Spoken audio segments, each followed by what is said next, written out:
Hola, nos encontramos de nuevo en Scholartic, una iniciativa creada por Telefónica Educación Digital y Fundación Telefónica con el firme propósito de ser un referente para docentes a nivel internacional. El eje temático número 4 de esta primera comunidad Scholartic trata el tema de la metodología y en este caso nos centraremos en la conjunción dentro del aula de la tecnología, la innovación y la creatividad para enseñar y aprender en la sociedad digital. Es un orgullo poder presentar a Paco Prieto, consultor internacional especializado en creatividad, design thinking y resolución de problemas. Psicólogo de formación, completó sus estudios con un máster en negocio electrónico y es profesor en diferentes cursos de educación permanente y formación a empresas. Facilitador certificado en Lego Serious Play, desde 2001 llevó a cabo distintas ediciones de Lego y la organización de eventos como el día dedicado al lenguaje de programación Scratch o los primeros campamentos tecnológicos para jóvenes de Asturias. Autor de informes y publicaciones de gran relevancia, Paco Prieto es uno de los mejores conocedores de las oportunidades que la educación digital nos brinda. Así que cedo la palabra a nuestro ponente. Muchas gracias, David, y es un placer formar parte de la comunidad de Scholartic.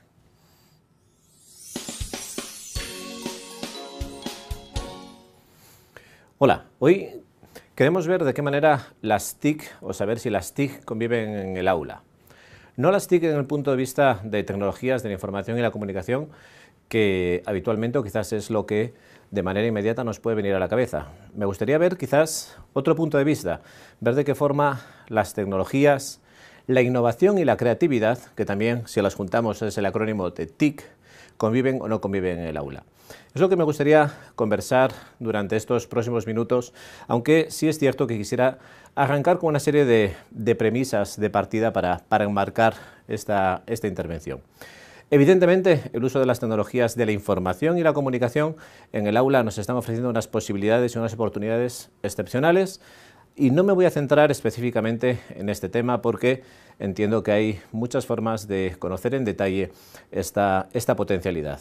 Otra premisa que me gustaría tener en cuenta es que los docentes que actualmente están ejerciendo su labor nacieron y se formaron en el siglo XX, con ámbitos de referencia, con metodologías propias del siglo XX, y están adoptando tecnologías y las van incorporando en el aula de diferentes modos. Pero no olvidemos que sus alumnos son alumnos del siglo XXI, con realidades absolutamente distintas. De ahí que creo que sea muy importante pensar si los docentes están escuchando, están mirando fuera de lo que ocurre en el aula, fuera de los centros educativos.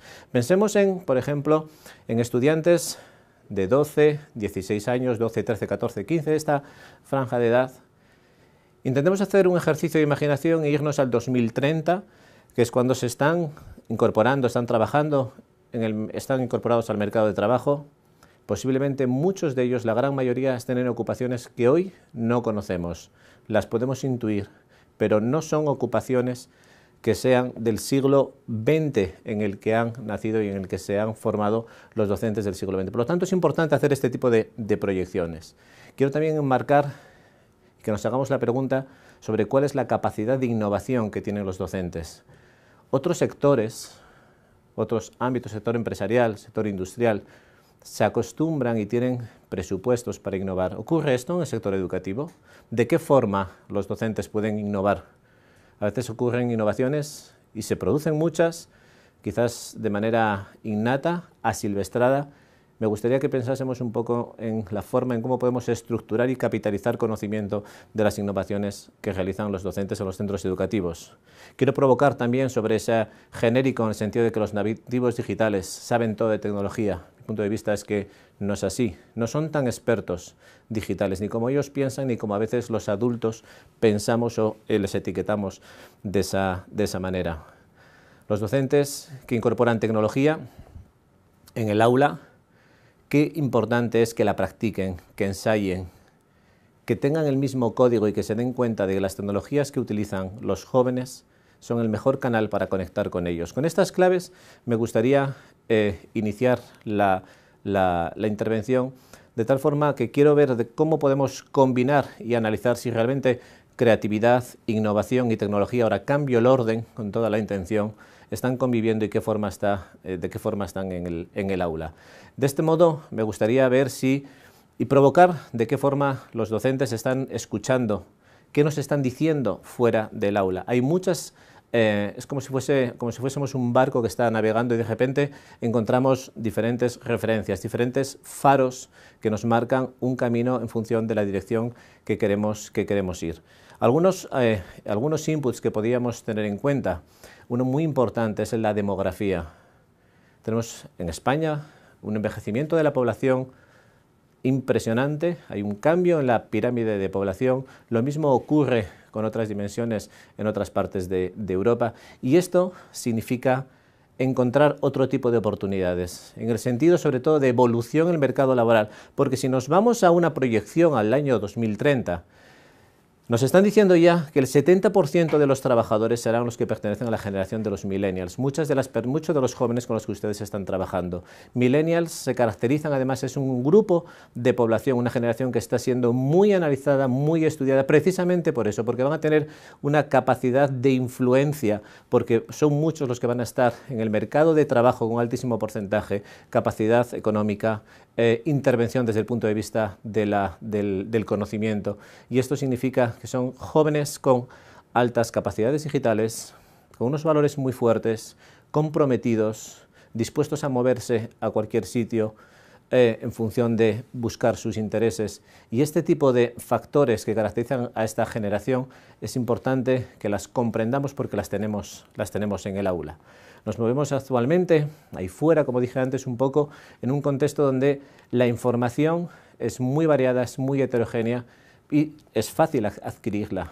El conocimiento se convierte ya casi en un producto, podríamos decir. Sabemos dónde podemos acceder, dónde podemos ir, y ese ya no es el gran diferencial. El gran diferencial es pasar por ese colador para saber discriminar, analizar, sintetizar, conocer cuál es la fuente de las informaciones en función de lo que estamos buscando, incluso saber preguntar a Internet, por decirlo de una manera, exactamente qué tipo de dato, qué tipo de información es la que requiero en cada momento. Nos están diciendo también que estamos en este momento, 2016, viviendo un momento histórico desde el punto de vista de revolución industrial. Estamos arrancando con lo que es la cuarta revolución industrial. Importantísimo desde muchos puntos de vista, porque significa, por un lado, que un número muy importante de puestos de trabajo van a ser eliminados, van a ser suprimidos, porque tendrán menos aportación de valor. Pero, por el contrario, otro tipo de ocupaciones, donde el conocimiento es importantísimo. Por eso es muy fuerte el énfasis que tenemos que trasladar a los jóvenes sobre el valor y empoderarles desde el punto de vista de la capacidad que tienen aquellas personas que se forman y el valor que tiene el conocimiento para poder trabajar en el futuro en un escenario cercano, muy cercano para sus vidas. Esa revolución 4.0 se caracterizará por una mezcla de tecnologías donde habrá un gran énfasis en todo lo que tenga que ver inteligencia artificial. La robótica será una de las estrellas de estos contextos, impresoras en 3D, automatización, Internet de las cosas, muchos conceptos que están ahora en efervescencia y que están adquiriendo ahora una madurez, van a combinarse dentro de lo que se denomina la cuarta revolución industrial o industria 4.0. Es un escenario de oportunidades impresionante que significa que tenemos que tener claramente orientados a los jóvenes sobre ese ámbito. El cambio climático nos están diciendo que es una de las grandes amenazas que tenemos a nivel global, pero por el otro lado significa un conjunto de oportunidades desde el punto de vista de investigación, innovación en todo lo que tenga que ver con energías renovables o nuevas formas o nuevos paradigmas, nuevas formas de entender la vida, porque todo lo que tenga que ver con la contaminación, el reciclaje, etcétera, está afectándonos directamente mucho más de lo que pensamos. Esto significa, y nos lo están diciendo ya hoy, en tiempo presente y con una proyección hacia el 2030, sobre la necesidad de personas interesadas en lo que se denomina STEM, las disciplinas de ciencia, tecnología, ingeniería y matemáticas. De ahí la importancia, si estamos teniendo este radar en esta dirección, que desde los centros educativos innovemos, ensayemos, difundamos, hagamos prácticas para que estas disciplinas asociadas a la tecnología, a la ciencia, a las matemáticas, formen parte, formal o informalmente, de los currículums para que los jóvenes sientan interés e identifiquen ámbitos de conocimiento que se conviertan en su pasión, y a partir de su pasión se irá rápidamente a un interés profesional. Obviamente tenemos en todos los contextos de nuestra vida una expansión y un crecimiento de todo lo que tenga que ver con lo digital. Sentido amplio. No solamente pensemos en los smartphones, pensemos en los medios de comunicación, pensemos en cómo interactuamos, en cómo nos relacionamos. Todo pasa por el canal digital.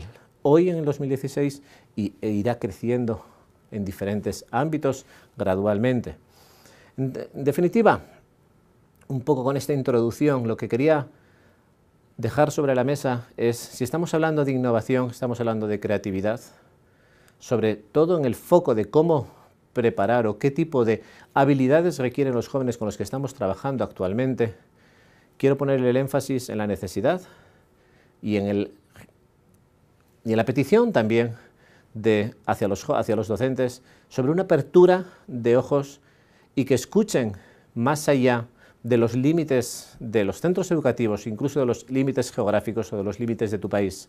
¿Por qué? Porque hay una serie de tendencias globales que nos están marcando pautas. Hay una serie de laboratorios de innovación educativa que nos están trasladando mensajes, metodologías sobre cómo realizar innovaciones en el aula. Hay organismos internacionales que nos están marcando determinadas pautas, determinadas indicaciones, tendencias sobre lo que va a ser mayoritariamente demandado en el mercado de trabajo. Este ejercicio de escucha creo que es muy importante y de apertura de miras es muy importante desde nuestra labor como docentes.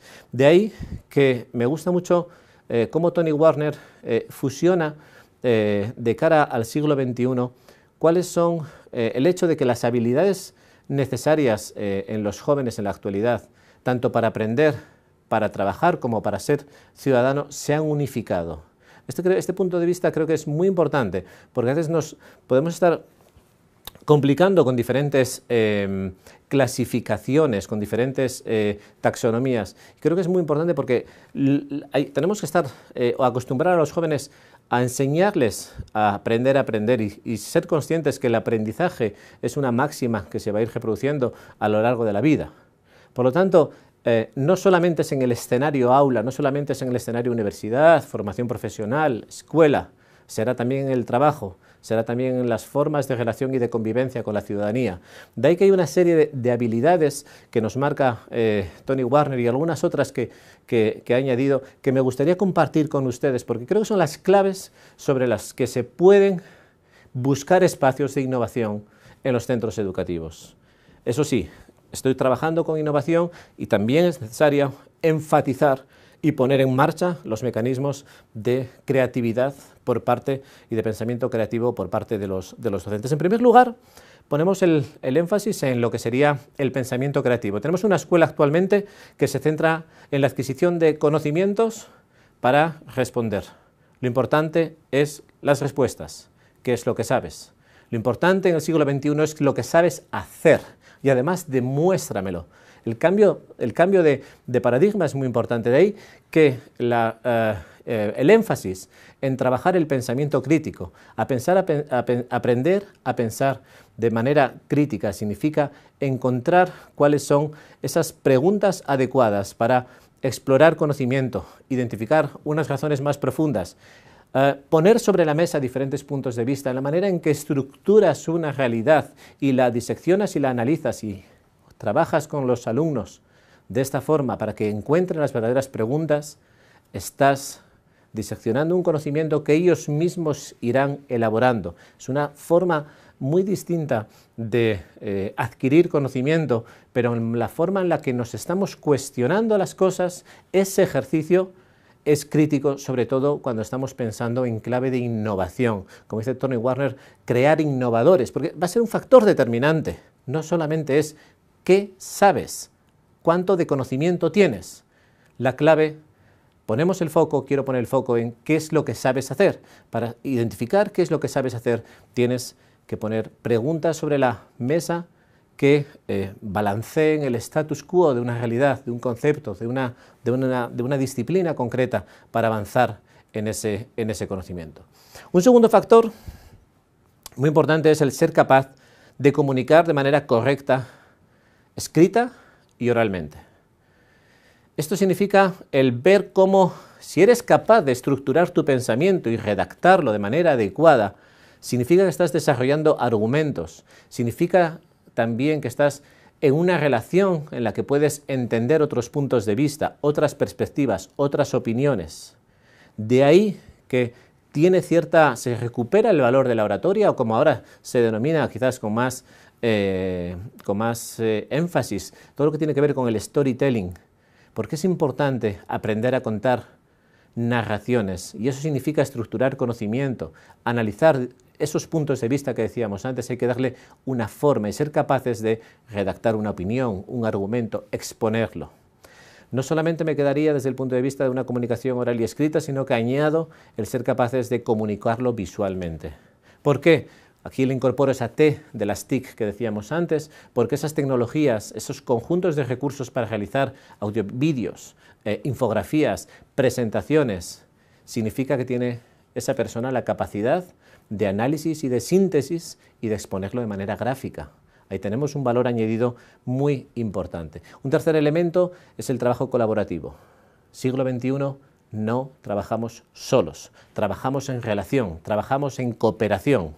De ahí que es muy importante todo lo que tenga que ver con la asertividad, la empatía, entender el punto de vista de los demás, con independencia de creencias, de ideologías, de que vengas de otras disciplinas de conocimiento. Ese enriquecimiento se crea a través del aprendizaje entre iguales, más que de un superior, más que de un superior. Esa colaboración implica, obviamente, el que en muchos contextos, o en la mayoría del siglo XXI, sean colaboraciones virtuales, a través de sistemas de comunicación, plataformas de aprendizaje, etc. Este nuevo modo de relación es imprescindible adquirirlo ya en edades jóvenes. ¿Y qué me dicen de la inteligencia emocional? Venimos con una serie de emociones básicas de serie. Tristeza, enfado, asco, miedo, alegría. ¿Han visto la película de las emociones? Tan solo una es positiva. Las otras 4 tienen connotaciones negativas. ¿De qué forma vamos a percibir las emociones en las relaciones? ¿Cómo las vamos a manejar? ¿Cómo las vamos a interpretar? ¿Cómo vamos a relacionarlos y a utilizar esas emociones para conseguir, para que no nos afecten, para que no nos frustremos, para saber que somos capaces de salir de nuestra zona de confort e ir más lejos? Trabajar la inteligencia emocional en los niños desde primeras edades, desde edades muy tempranas y a lo largo del estado en el colegio, es fundamental para construir personalidades, líderes, personas que puedan convivir en diferentes contextos sin que tengamos déficits desde el punto de vista emocional que disminuyan. Y además todo el tema que tiene que ver con emociones pasa siempre ondulante, pero la cuestión es gestiona esas relaciones de inteligencia intrapersonal y también interpersonal.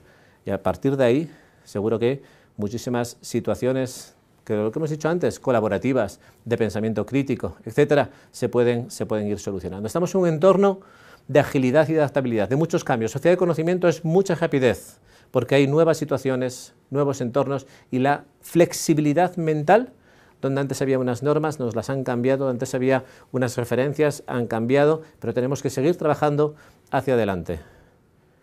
Esa elasticidad tenemos que entrenarla igualmente desde edades tempranas. Agilidad para resolver problemas.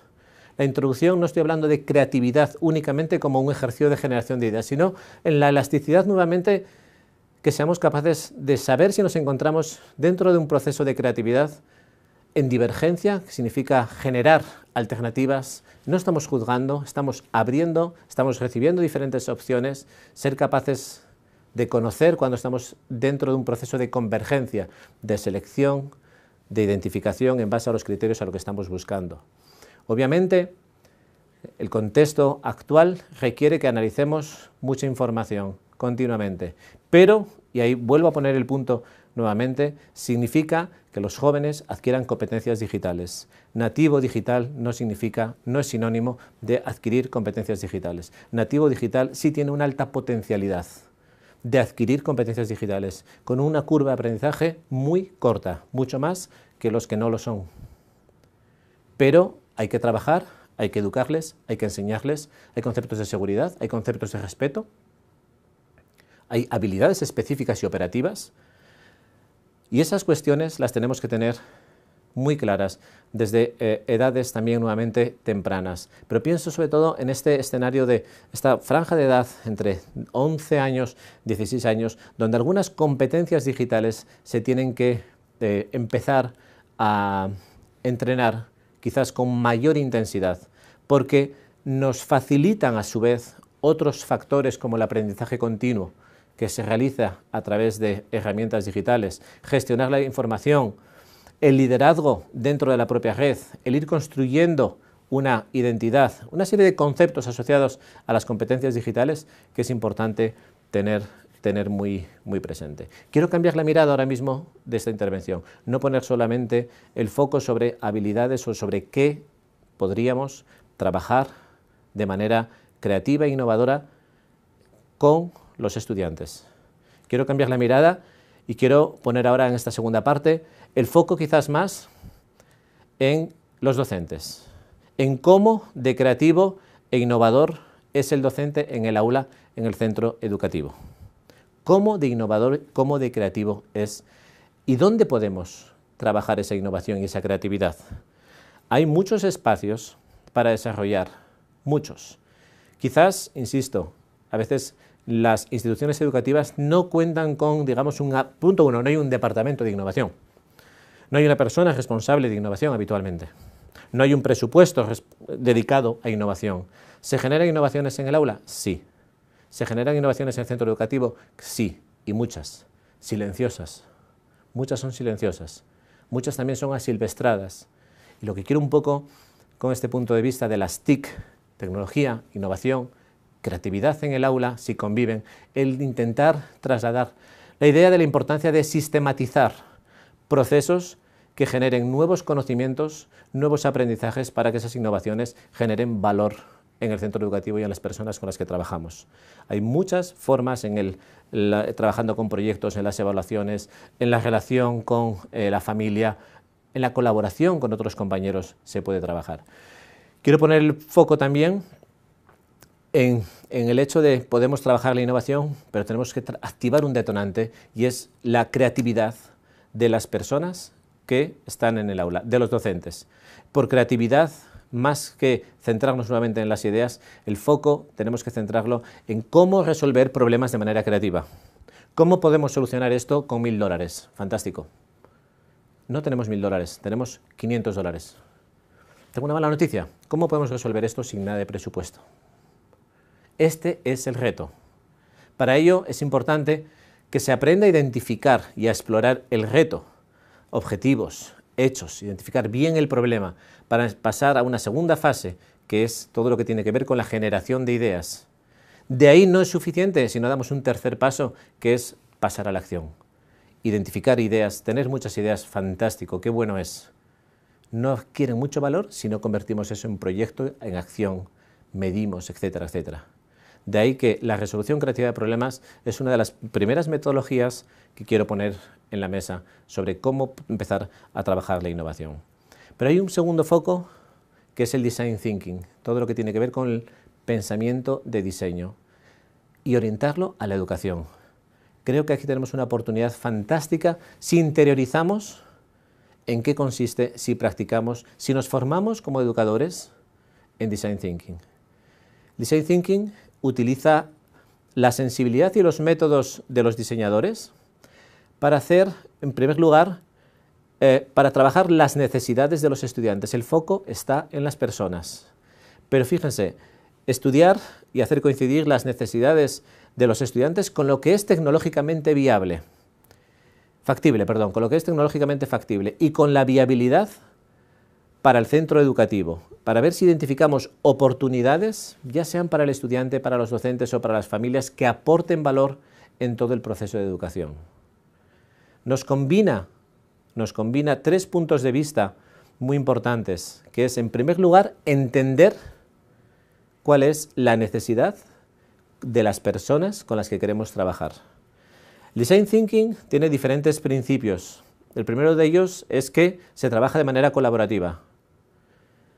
Se trabaja de un modo experimental. Es muy importante el ser capaces de realizar prototipos de muy bajo coste, ponerlos, llevarlos al terreno, tener enseñanzas, analizar las hipótesis, testearlo y volver nuevamente a nuestros principios de la definición del problema que habíamos identificado. Es muy integrador, es fundamental estar trabajando con profesionales de diferentes áreas para generar aportaciones de valor significativas. El Design Thinking, el primer foco, insisto mucho, no es en tengo una idea, vamos a hacer esto, ya sé lo que hay que hacer. No, hay que frenar, por favor. Se trata de echar el freno de mano y ponernos en primer lugar a entender cuáles son las necesidades de las personas con las que queremos trabajar. Observar ese entorno, incluso observar qué es lo que se está haciendo fuera del entorno, identificar buenas prácticas, porque puede haber aprendizajes que podemos rápidamente analizar e interiorizar para llevarlos a nuestro contexto. Para un tercer elemento, definir ya concretamente qué es lo que podemos hacer, definir ese proyecto, definir bien el foco. A partir de ahí es el momento de generar ideas. Estoy en una fase 4, a partir de ahí generamos ideas. Con esa elasticidad que habíamos dicho antes de divergencia y convergencia. No tengo una idea y rápidamente la juzgo o la aplico, no. Para tener una buena idea necesitamos una cosa muy importante, que es tener muchas ideas. La academia nos está diciendo que en torno a 30 ideas es necesario tener para empezar a identificar una que tenga una potencialidad de desarrollo que responda a lo que estamos buscando. A partir de la ideación, prototipa rápido y en bajo coste. Llévalo al terreno, testea y mira a ver cuáles son los aprendizajes que has adquirido en relación al foco. El Design Thinking nos puede ayudar a trabajar en este sentido. Y de las tecnologías de la información que las incorporamos en el Design Thinking, porque nos está diciendo qué tecnologías son viables para responder, qué tecnologías son viables con ese presupuesto o no presupuesto que tenemos. Tenemos una oportunidad única por la potencialidad que tienen las tecnologías, pero muchas prácticas son realmente de muy bajo coste.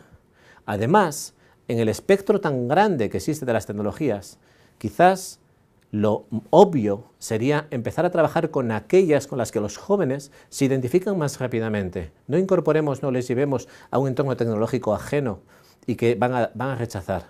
Ellos manejan, tenemos muy claras cuáles son las tecnologías que prefieren, las redes sociales, las que generan interacción, las que son muy inmediatas, las que son muy visuales. ¿De acuerdo? Entonces, a partir de ahí, incorporemos esas tecnologías en los ejercicios de innovación. Para concluir, una tercera metodología de innovación que además está basada desde el juego. Introduzco y suelo trabajar con educación aplicando una metodología que se llama Lego Serious Play. ¿Por qué? Porque nos permite construir nuestro pensamiento e identificar diferentes escenarios, diferentes relaciones. Tener el conjunto de kits de Lego Serious Play nos abre a su vez una explosión de creatividad, porque todo lo que vamos construyendo tiene un significado en relación al foco que estamos planteando. Las conversaciones que podemos generar, como estamos viendo en pantalla, a través de unas construcciones que responden a un reto, generan una serie de principios de acción que rápidamente podemos llevar a un plan de trabajo.